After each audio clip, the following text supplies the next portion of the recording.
سرکشی سکھا دیتا ہے، حدود فراموشی سکھا دیتا ہے،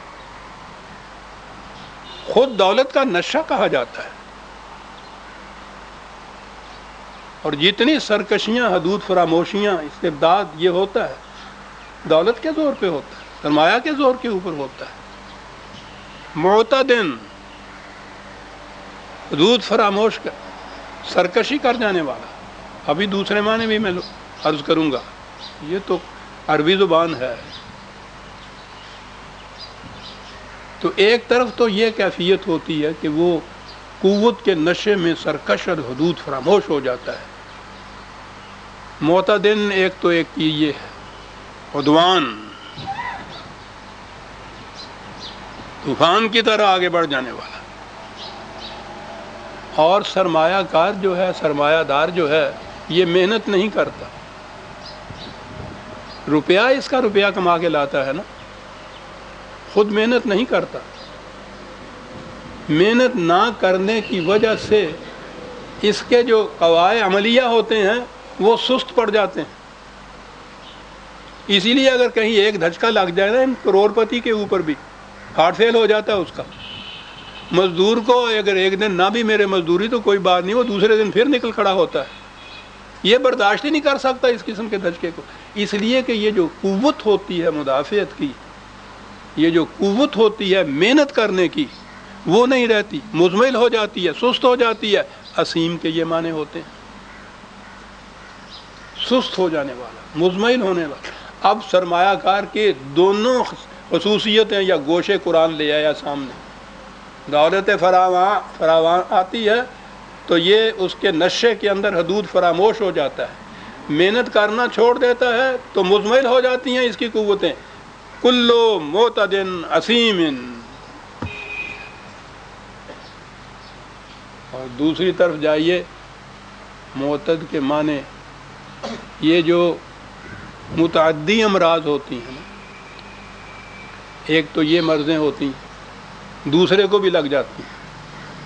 ان کے ہاں کے جو عیوب ہوتے ہیں سرمایہ داری یا دولت سے پیدا کی ہوئے، اور لوگوں کو بھی متاثر کرتے ہیں۔ متعدی مرض ہوتی ہے، چھوٹا سرمایہ دار بھی وہی کچھ کرنے لگ جاتا ہے جو بڑا سرمایہ دار کرتا ہے، متعدی مرض ہوتی ہے۔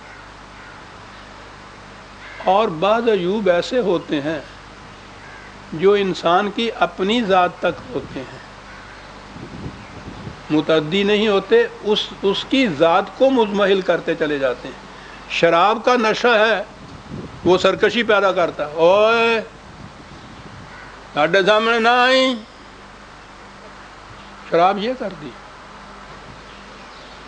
رنجیت سنگھ جا رہا تھا نا ہاتھی پہ چڑھا ہوا، وہاں سے ایک جاٹ گزرا نشے میں، لگا او کانیا کٹا بیچنا ہی، انہیں کیا نکایا پھڑ کے لے آئے۔ دوسرے دن وہ آیا، رنجیت سنگھ نے کیا کہ کیوں جی سردار جی کٹا خریدنا جے؟ کہنے لگا جی وہ وپاری لد گئے کل والے۔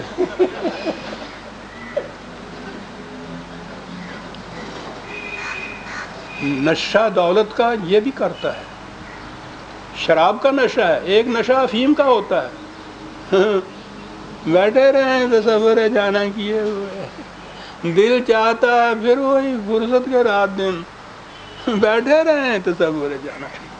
یہ جو امراض ہیں اپنی ذات کو ہی گھلا دینے والے۔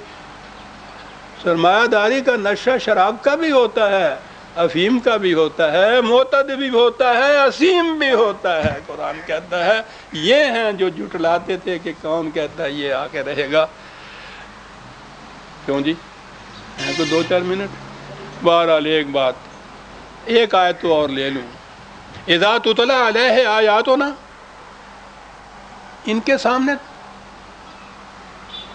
تاریخی شواہد پیش کیے جاتے ہیں کہ دیکھو اقوام سابقہ کو، جس قوم نے بھی یہ نظام اپنے یہاں قائم رکھا، دیکھو اس کا انجام کیا ہوا۔ قارون کا انجام دیکھو، فرعون کا انجام دیکھو، قوم مدین کا انجام دیکھو۔ قرآن کریم نے تمام اقوام عالم جو سابقہ تھیں ان کے نظام سرمایہ داری کا انجام بتایا ہوا ہے۔ جب ان سے کہا جاتا ہے کہ ان کو دیکھو، تو کہتے ہیں کہ یہ پرانے لوگوں کی کہانیاں ہیں جو تم بیان کر رہے ہو، واقعہ تھوڑا ہے کہانیاں پرانے لوگوں کی.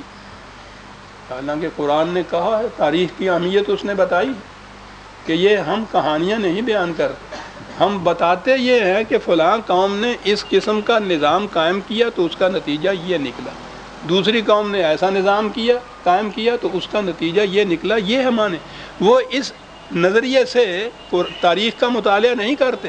بتایا بھی جاتا ہے تو وہ کہتے ہیں کہ یہ پرانے وقتوں کی باتیں ہیں، اس زمانے کی باتیں ہیں، ہمارے یہ ہم پہ اس کا اطلاق نہیں ہوتا، بیان ہی جو ہم کرتے ہیں. قرآن کریم نے یہ بتایا کہ یہودیوں نے یہ کچھ کیا تو ذلت و نکبت ان کے پیچھے لگ گئی.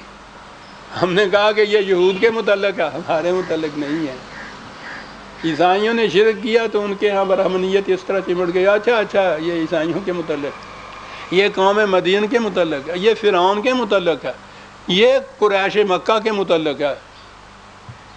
ارے یہ سارا کچھ جتنا بھی ہے یہ تو ان کے متعلق ہو گیا.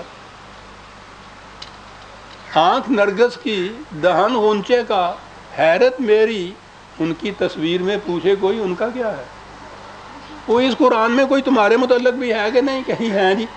وہ کیا چیز ہے؟ وہ جی جنت معلیٰ جو ہے وہ ہمارے لیے لکھی ہوئی ہے نا. اذا تتلی علیہ آیاتنا قال اساطیر الاولین.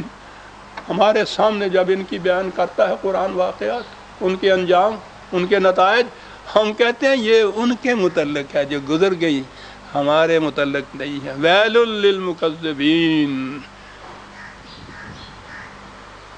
غلط نظام کے انجام کو جھٹلانے والے تباہ ہو جاتے ہیں.